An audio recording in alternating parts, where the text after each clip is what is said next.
I relish the rare opportunity I've been given to live the life of the mind. But I know I need my body, and that it will not last forever.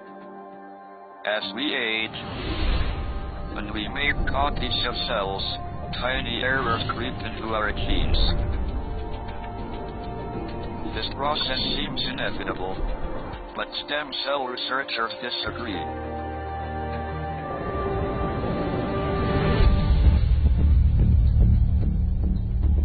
One of them is Dr. Vincent Giampapa.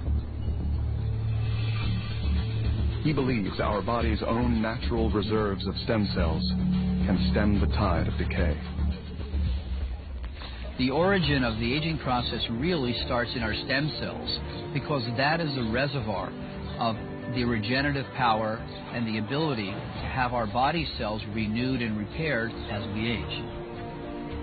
The stem cells we have in our adult bodies are not all powerful like embryonic stem cells. They are specialized to replenish specific tissues we need to maintain ourselves, like blood, bone, skin, and muscle. As we age, however, this repair system begins to break down. What we've learned recently is there is a clock, if you will, inside the cells that actually changes, or if you will, ticks as each year goes by. And as that happens, certain genes get turned off and other genes get turned on.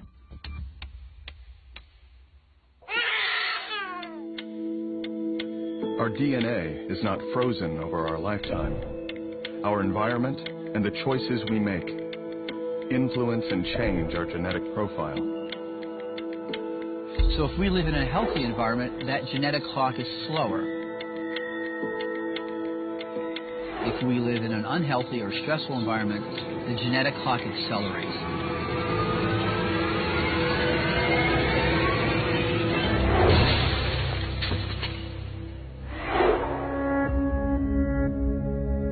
We can think of the DNA inside one of our body's stem cells like a newspaper.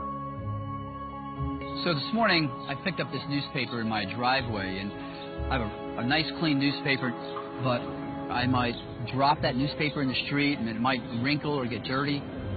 Well, as the day goes on, I might spill some coffee on this newspaper. It might even rain this afternoon. The key thing here is I'm not going to be able to get another copy of this newspaper.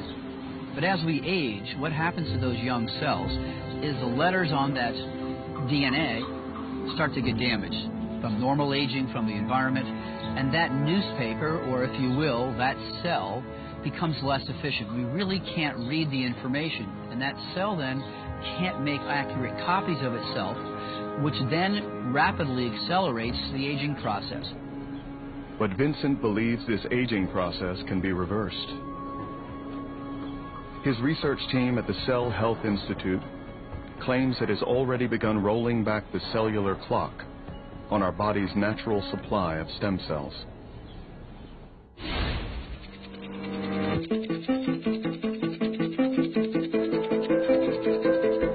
What we're really doing is using the proteins from younger cells from another person to reprogram older cells from a different person. What we've seen already in our early studies is that those senescent genes that produce inflammatory compounds and things that are directly related to cancer have actually been reversed. They've been turned off. So that's been a very good sign that most likely, in the long run, this will certainly be a safe therapy in the next